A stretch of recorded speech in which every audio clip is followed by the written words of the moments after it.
Hello ನಮಸ್ತೆ friends, welcome back to my YouTube channel. ಎಲ್ಲರೂ ಹೇಗಿದ್ದೀರಾ? ಎಲ್ಲರೂ ಚೆನ್ನಾಗಿದ್ದೀರಾ ಅಂತ ಭಾವಿಸ್ತೀನಿ. ನಾನು ಕೂಡ ತುಂಬಾ ಚೆನ್ನಾಗಿದ್ದೀನಿ. ಬನ್ನಿ ಫ್ರೆಂಡ್ಸ್, ಇವತ್ತಿನ ಲಾಗನ್ನು ಸ್ಟಾರ್ಟ್ ಮಾಡುವ. ಲಾಗ್ ಸ್ಟಾರ್ಟ್ ಮಾಡೋಕ್ಕಿಂತ ಮುಂಚೆ ಯಾರೆಲ್ಲ ನನ್ನ ಚಾನಲನ್ನು ಫಸ್ಟ್ ಟೈಮ್ ನೋಡ್ತಿದ್ದೀರಾ ಪ್ಲೀಸ್ ಹೋಗಿ ಸಬ್ಸ್ಕ್ರೈಬ್ ಮಾಡ್ಕೊಳ್ಳಿ. ಹಾಗೆಯೇ ಪಕ್ಕದಲ್ಲಿ ಕಾಣ್ತಿರುವಂಥ ಬೆಲ್ಲೈಕನನ್ನು ಒತ್ತಿ ಫ್ರೆಂಡ್ಸ್, ಸೊ ದಟ್ ನಾನು ಹಾಕಿರುವಂಥ ಪ್ರತಿ ವೀಡಿಯೋಸ್ನ ನೋಟಿಫಿಕೇಷನ್ ನಿಮಗೆ ಮೊದಲು ತಲುಪುತ್ತೆ. ತುಂಬ ಜನ ವೀಡಿಯೋಸನ್ನು ನೋಡ್ತಿದ್ದೀರಾ, ಬಟ್ ಸಬ್ಸ್ಕ್ರೈಬ್ ಮಾಡ್ಕೊಳ್ದೇ ಹಾಗೇ ನೋಡ್ತೀರಾ. ಪ್ಲೀಸ್ ಸಬ್ಸ್ಕ್ರೈಬ್ ಮಾಡಿಕೊಂಡು ಸ್ಕಿಪ್ ಮಾಡ್ದೇ ಕೊನೆ ತನಕ ನೋಡಿ ಅಂತ ಕೇಳ್ಕೊತೀನಿ ಫ್ರೆಂಡ್ಸ್. ಬನ್ನಿ ಇವತ್ತಿನ ವೀಡಿಯೋನ ಕಂಟಿನ್ಯೂ ಮಾಡೋಣ. ಇವತ್ತಿನ ವೀಡಿಯೋದ ವಿಷಯ ಏನಪ್ಪ ಅಂದರೆ ಫ್ರೆಂಡ್ಸ್, ನಾನು ಲಾಸ್ಟ್ ಟೈಮ್ ಒಂದು ವೀಡಿಯೋನ ಮಾಡಿದ್ದೆ ಮೈಸೂರಿನಲ್ಲಿರುವಂತಹ ಕೊರಗಜ್ಜ ದೇವಸ್ಥಾನದ ಗತಿಗಳ ಬಗ್ಗೆ. ಯಾರೆಲ್ಲ ಆ ವಿಡಿಯೋನ ನೋಡಿಲ್ಲ ಪ್ಲೀಸ್ ಹೋಗಿ ಆ ವಿಡಿಯೋನ ನೋಡ್ಕೊಂಬನ್ನಿ. ಡಿಸ್ಕ್ರಿಪ್ಷನಲ್ಲಿ ಲಿಂಕನ್ನು ಹಾಕಿರ್ತೀನಿ. ಇವಾಗ ಅದರ ಪರಿಸ್ಥಿತಿ ಹೇಗಿದೆ ಅನ್ನೋದನ್ನು ಇವತ್ತಿನ ವಿಡಿಯೋದಲ್ಲಿ ನಾನು ಹೇಳ್ತಾ ಹೋಗ್ತೀನಿ. ಕೊರಗಜ್ಜನ ದೈವಸ್ಥಾನ ಇರುವಂತಹ ಜಾಗ ಬಂದು ಸರ್ಕಾರಿ ಜಾಗವಾಗಿರುತ್ತೆ. ಅದನ್ನು ಕೃಷಿ ಭೂಮಿಗಾಗಿ ಸರ್ಕಾರ ಕೊಟ್ಟಿರುವಂಥ ಜಾಗ. ಇವರು ಕೃಷಿಯನ್ನು ಮಾಡುವುದನ್ನು ಬಿಟ್ಟು ದೇವಸ್ಥಾನವನ್ನು ಜಾಗದಲ್ಲಿ ಕಟ್ಟಿ ಅದನ್ನು ವ್ಯಾವಹಾರಿಕವಾಗಿ ಕೊಂಡೋಗಲಿಕ್ಕೆ ನೋಡಿದ್ರು.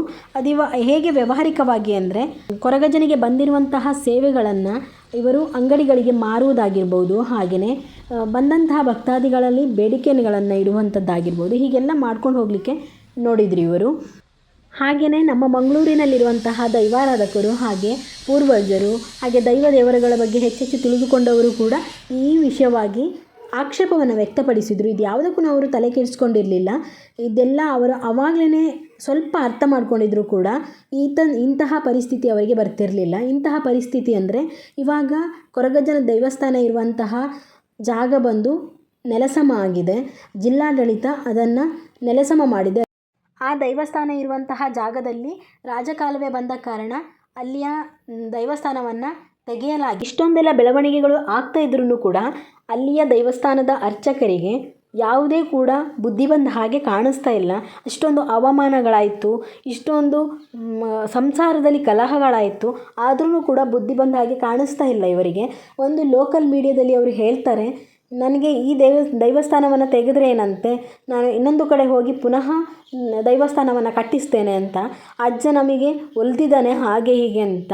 ಇಷ್ಟು ಆದರೂ ಕೂಡ ಅವರಿಗೆ ಬುದ್ಧಿ ಬಂದಿಲ್ಲ ಅಂದರೆ ಇವರು ಎಂಥ ದಡ್ಡರಂತ ಹೇಳ್ಬೋದು ಅಷ್ಟೇನೆ. ಇಲ್ಲಿಯ ಜಿಲ್ಲಾಡಳಿತಕ್ಕೆ ಒಂದು ಹ್ಯಾಟ್ಸ್ ಆಫ್ ಅಂತ ಹೇಳಲೇಬೇಕು. ಅಲ್ಲಿ ರಾಜಕಾಲುವೆ ಬಂದ ಕಾರಣ ತೆಗೆದಿರ್ಬೋದು, ಆದರೂ ಕೂಡ ನಮ್ಮದೊಂದು ನಂಬಿಕೆ ಅಂದರೆ ಕೊರಗಜ್ಜನ ಮಹಿಮೆ ಆಗಿರ್ಬೋದು, ಹಾಗೆ ಕೊರಗಜ್ಜನ ಶಾಪವೂ ಕೂಡ ಆಗಿರ್ಬೋದು ಅಂತಲೇ ನಾನು ನಂಬ್ತೇನೆ. ಅಲ್ಲಿದು ನಾವು ತುಳುನಾಡಿನವರಾಗಿ ಅಲ್ಲಿಯ ಅವರ ಮಹಿಮೆ ನಮಗೆ ಗೊತ್ತಿದ್ದ ಕಾರಣ ಇದು ಅವರ ಶಾಪವೇ ಅಂತಲೇ ನಾನು ಹೇಳ್ತೀನಿ. ಇದಾಗಿತ್ತು ಫ್ರೆಂಡ್ಸ್ ಇವತ್ತಿನ ವಿಡಿಯೋ ಇಷ್ಟ ಆದರೆ ಲೈಕ್, ಶೇರ್, ಕಮೆಂಟ್, ಹಾಗೆ ವಿಡಿಯೋನ ನೋಡಿ ಸುಮ್ಮನೆ ಆಗಬೇಡಿ ಫ್ರೆಂಡ್ಸ್. ಪ್ಲೀಸ್ ಒಂದು ಲೈಕ್ ಮಾಡಿ, ತುಂಬ ಇಷ್ಟ ಆದರೆ ಒಂದು ಕಮೆಂಟ್ ಮಾಡಿ. ಹಾಗೆಯೇ ನಾಳೆ ಮತ್ತೊಂದು ಹೊಸ ವಿಡಿಯೋ ಜೊತೆ ಮತ್ತೆ ಸಿಗ್ತೀನಿ. ಅಂಟಿಲ್ ದೆನ್ ಟೇಕ್ ಕೇರ್, ಬಾಯ್.